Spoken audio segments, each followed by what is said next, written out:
Hello my dear students, today I will teach you SST chapter 1 part 2. तो हम आज पढ़ेंगे sources of history.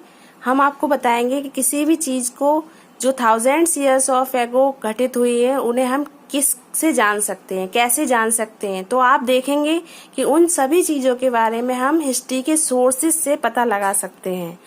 Sources of history archaeological, आप देखेंगे दो भागों में बांटा गया है सोर्सेज ऑफ हिस्ट्री को, archaeological sources and literary sources.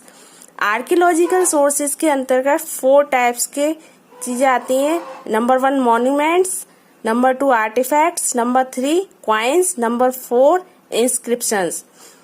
And literary sources में 2 थिंग्स आती हैं, religious literature and secular literature. तो आप देखेंगे ये 4 चीजों का अध्ययन करके हम आर्कियोलॉजिकल सोर्सेज के बारे में पता लगा सकते हैं, और लिटरेरी सोर्सेज में हम 2 चीजों का अध्ययन करते हैं, रिलीजियस लिटरेचर का और सेकुलर लिटरेचर का। सबसे पहले इंस्क्रिप्शन के बारे में हम देखेंगे।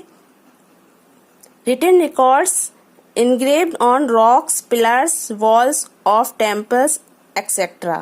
इंस्क्रिप्शंस क्या होती है? लिखा हुआ रिकॉर्ड्स जो कि हमारे पत्थरों पर या फिर पिलर्स पर या हमारे गुफाओं की दीवारों पर या फिर टेम्पल्स में जो चीजें लिखी हुई हैं प्राचीन काल से, उन सब के आधार पर हम पता लगाते हैं कि प्राचीन काल में किस प्रकार की चीजें हुआ करती थी। तो खुदाई के दौरान जब हम खुदाई की गई प्राचीन काल में, तो उसमें जो इंस्क्रिप्शंस मिले हैं उनसे हम प्राचीन काल के बारे में पता लगा सकते हैं। नेक्स्ट आपका आता है इसमें monuments. Monuments historical buildings, they inform us about the social and religious belief and culture of the people. Monuments से हमें पता लगता है, मॉन्यूमेंट्स के अंतर्गत जो हिस्टोरिकल बिल्डिंग्स हैं वो आती हैं जो हमें बताती हैं कि उस समय सामाजिक और रिलीजन के आधार पर कौन कौन सी चीजें थी, वहाँ उस समय के लोगों का कल्चर कैसा था। तो मॉन्यूमेंट से हम ये सब चीजें पता लगा सकते हैं। नेक्स्ट आपका आता है आर्टिफैक्ट्स। आर्टिफैक्ट्स के अंतर्गत मैन मेड चीजें आती हैं, जो मैन मेड ऑब्जेक्ट्स होते हैं, जैसे कि pottery, utensils, ornaments, toys, weapons, ये सब आर्टिफैक्ट्स कहलाते हैं। इन जो मैन मेड चीजें हैं मैन के द्वारा बनाई हुई हैं, मीन्स जैसे बर्तन, ज्वेलरी, टॉयज और वेपन्स, इन सब से पता लगता है कि प्राचीन काल में किस तरह की चीजें पाई जाती थी। इस चीजों से हम इन चीजों का अध्ययन आसानी से कर सकते हैं। नेक्स्ट आपका आता है इसमें ये coins.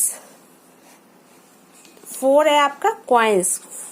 They tell us about the ancient kings and their rule, they were made of gold, silver, copper, bronze etcetera. Coins से हमें पता लगता है कि प्राचीन काल में ये क्वाइन किस राजा के शासन काल में चलाया गया था और कौन राजा थे इसको चलाने वाले। उसके बाद ये किस चीज के बने होते हैं? Mostly gold, silver, copper, bronze के बने हुए क्वाइंस चला करते थे। सेकंड आपका आता है लिटरेरी सोर्सेज।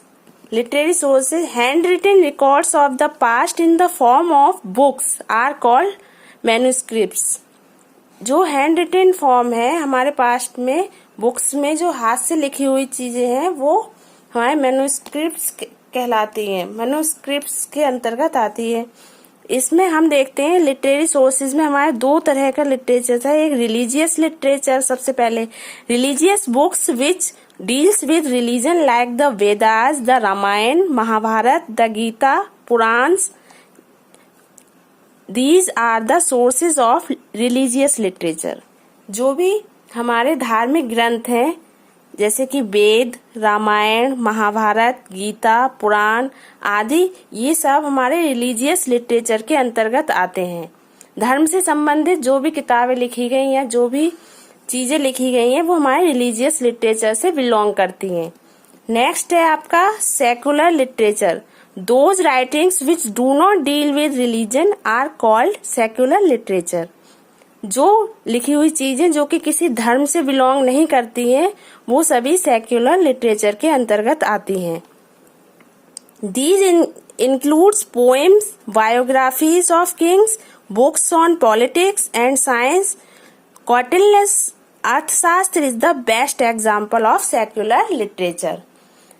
इसके अंतर्गत पोएम्स आ सकती हैं, किंग्स जो भी राजा थे उनकी बायोग्राफीज, या पॉलिटिक्स पर लिखी हुई बुक्स, साइंस पर लिखी हुई बुक्स.